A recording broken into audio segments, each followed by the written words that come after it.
బ్రెజిల్లోని అతిపెద్ద నగరం Rio de జెనెరోలో అత్యంత హింసాత్మకమైన పోలీసు ఆపరేషన్ జరిగింది.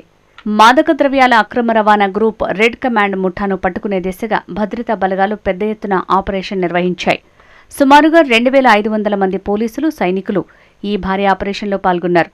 కొన్ని గంటలు సాగిన ఈ పోరాటంలో సాయుధ వాహనాలతో పాటు హెలికాప్టర్లను కూడా ఉపయోగించారు. కొన్ని గంటల పాటు నగరంలో కాల్పులు కొనసాగాయి.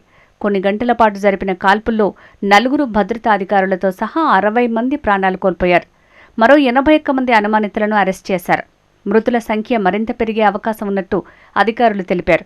75 రైఫిల్స్తో పాటు పెద్ద మొత్తంలో మాదక ద్రవ్యాలను స్వాధీనం చేసుకున్నట్టు వెల్లడించారు.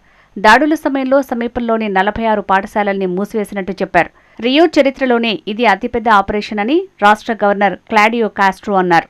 93 రైఫిళ్లతో పాటు 1/2 టన్నుకు పైగా మాదక ద్రవ్యాలను స్వాధీనం చేసుకున్నట్టు రాష్ట్ర ప్రభుత్వం తెలిపిందని పేర్కొన్నారు.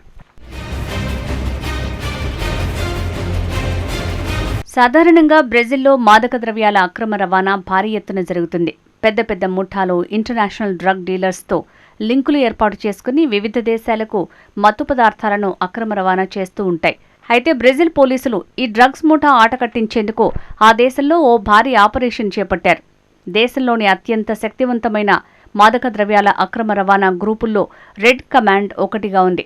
ఈ ముఠాను లక్ష్యంగా చేసుకునేందుకు దాదాపు ఏడాది పాటు ప్రణాళికలు రచించినట్లు భద్రతా దళాలు తెలిపాయి. దాడులను ప్రతిఘటించేందుకు రెడ్ కమాండ్ తీవ్రంగా ప్రయత్నించింది. అధికారులే లక్ష్యంగా దాడి చేసేందుకు ఆ డ్రోన్లు ఉపయోగించింది.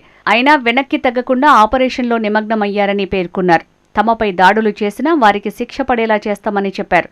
దాడుల సమయంలో 46 పాఠశాలల్ని మూసివేసినట్లు నగర విద్యాశాఖ తెలిపింది.